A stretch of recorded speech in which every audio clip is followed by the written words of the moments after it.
To reach a port, we must set sail. Sail, not tie at anchor.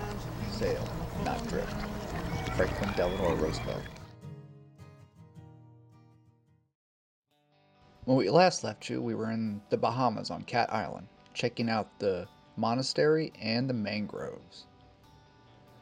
But soon enough, we were off on our way for the big voyage, leaving the Bahamas and heading towards Puerto Rico. We passed Turks and Caicos and then headed on down to the western side of Puerto Rico to Puerto Real, where we pulled up to the Marina Pescadera. Good morning, everybody. Today is day one in Puerto Rico, and whenever Lisa and I come to a new country, we like to do breakfast. We do pancakes and geta and eggs or whatever we have in the fridge. Today we have geta, which is kind of a Cincinnati thing, so I'm not sure. Kind of. What are you talking about? It is a Cincinnati thing, and it's better than sausage, if you ask me. Love it. It is pretty good, but we're going to make breakfast now.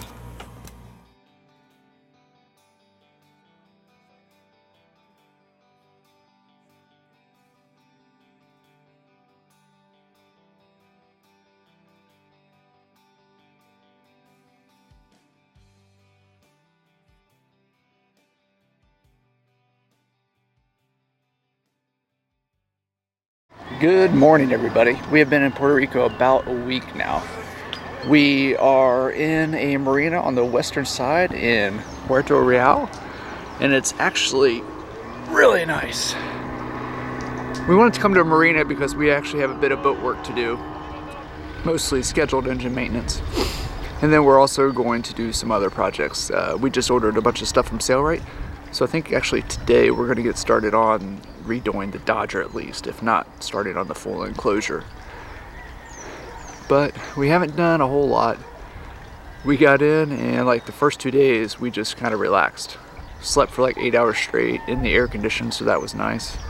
No waves, no rocking really, just air conditioning and on soft bed, so that was a nice change. But we love the marina here, Marina Pescadera. The guy Jose who runs it's really good, and everything is great here. I know you're driving and concentrating on these very narrow roads and the directions all at the same time, but do you want to tell us a little bit about the observatory? Sure, let me do that. The Arecibo Observatory, I guess, is a radio telescope that they use to search for aliens. It's dug out basically in the mountains of Puerto Rico. So they just basically made a big dish and then hung a radio receiver on top of it.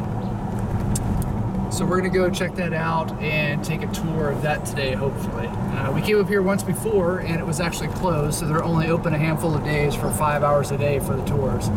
So if you come, make sure to check the operating hours when you get here, because it's a long drive from anywhere and it would kind of stink to get there and have it be closed.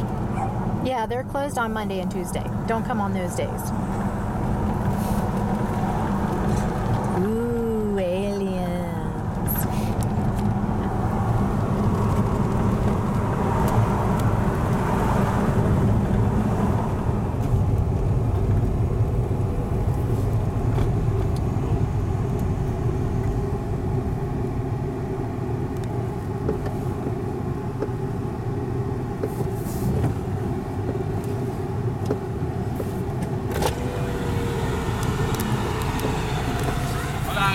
Hello. We're just trying to do the tour. You need to visit, right? Yeah. The parking will be just right ahead. You will see a big wall that says welcome. Okay. Please back into the parking spot. And cell phone must be in airplane mode. Oh, okay. Okay, all cell phones. All right. Have a nice one, okay? Thank you. Gracias.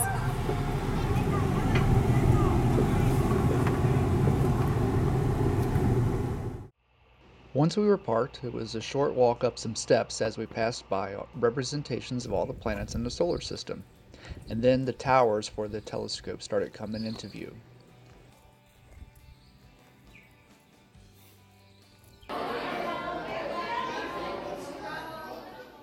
The Visitor Center has great representations of the solar systems that you can take a look at. It also has some fun games to play.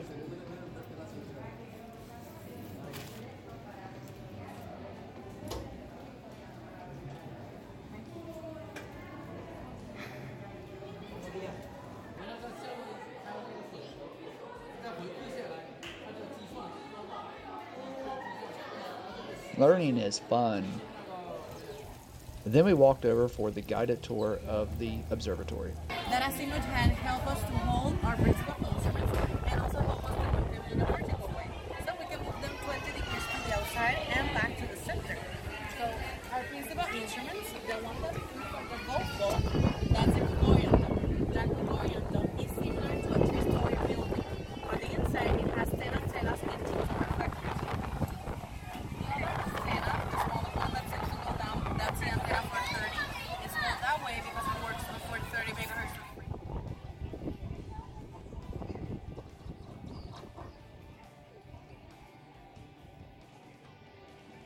The main collecting dish is 305 meters, or about 1,000 foot in diameter. It is made of almost 40,000 perforated aluminum panels. Okay, guys. I have not heard of the Arecibo Observatory before, at least not consciously, I don't think.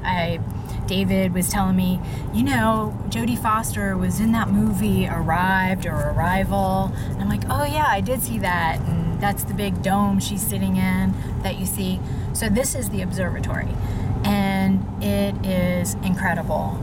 It's breathtaking views from the top of these luscious green forests. I don't know if they're considered forests, but it looks like a jungle, and it's amazing.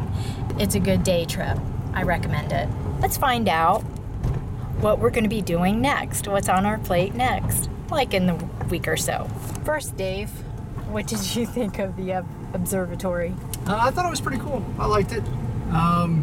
But like I said, I've wanted to go there for a little while. I kind of knew what it was, but I hadn't actually been there or anything. And now we are trying to head back towards Marina Pescadera so that we can stop and get some groceries. Since the refrigerator went down in the freezer, we kind of have to re-provision a little bit. Kind of. We don't have any meat in the freezer at all, so. Yeah, we don't have anything really. And what's the nail-biting cliffhanger that you want to tell people? What do you have coming up in your foreseeable future? So I got a job in Alaska running some tour boats. A job? I thought you were retired. Yeah, I'm never retired long, I guess. Yeah, you're just a little worker bee. Yeah, but I'm gonna go up there for about 5 months for the summer season, run a tour boat, and make some money for the Sailing Kitty. We need some money for the Sailing Kitty. This Puerto Rico stop has been quite expensive, and unfortunately, not because of doing fun stuff like we did today, but because of working on the boat, of course. Yes, we have spent a lot of money this past month trying to get the boat prepared. So that's pretty exciting. You're excited about going to Alaska? Yes. I'm excited for you to go to Alaska. I've always wanted to go there, and I think you're going to have a lot of fun sightseeing and working a 65-foot boat. Yeah, I'm kind of looking forward to it. So they have a couple boats that are open that they still need captains for. And when I was talking to the hiring person last night or the night before, she was telling me that she might put me on a 65-foot monohull. And I think they're all jet boats, so that'd be something different too. I don't know, I'm looking forward to it. Sounds like a good time to me. Yeah, and Alaska. I've never been there, but always wanted to go. We were talking about retiring there, like buying a little cabin and living in Alaska at one point. Yeah, maybe I'll find a plot of land. Or just taking our boat after we finish sailing and just live on our boat in Alaska. Yeah, I think we'll definitely have to do some stuff for heat and insulation before we do that. Diesel heat, for sure. Sounds like we have a lot of work ahead of us. Today is the 11th of April, and you leave the 17th of April for Alaska. Yeah, but Lisa will be staying here in Puerto Rico, so she'll be videotaping here, taking care of Unwritten Timeline, doing some more cooking videos, and then when I'm in Alaska, I'll be filming a little bit too to let everybody know what's going on in Alaska. So stay posted, folks, because we got some exciting stuff coming up.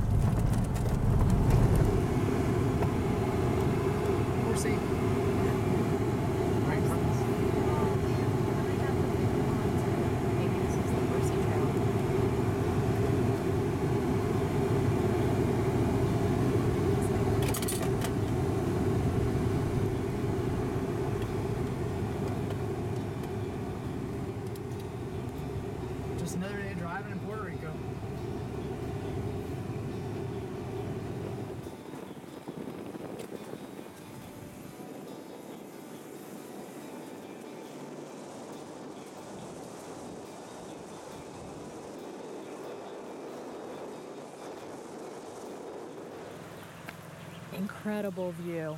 We departed Arecibo down some old country roads in Puerto Rico, going through the jungles.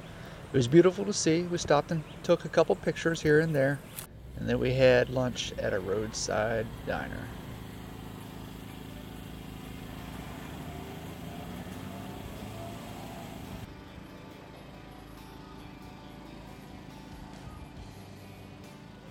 Some time to stay alive. Ignore the clock and the things that confine me.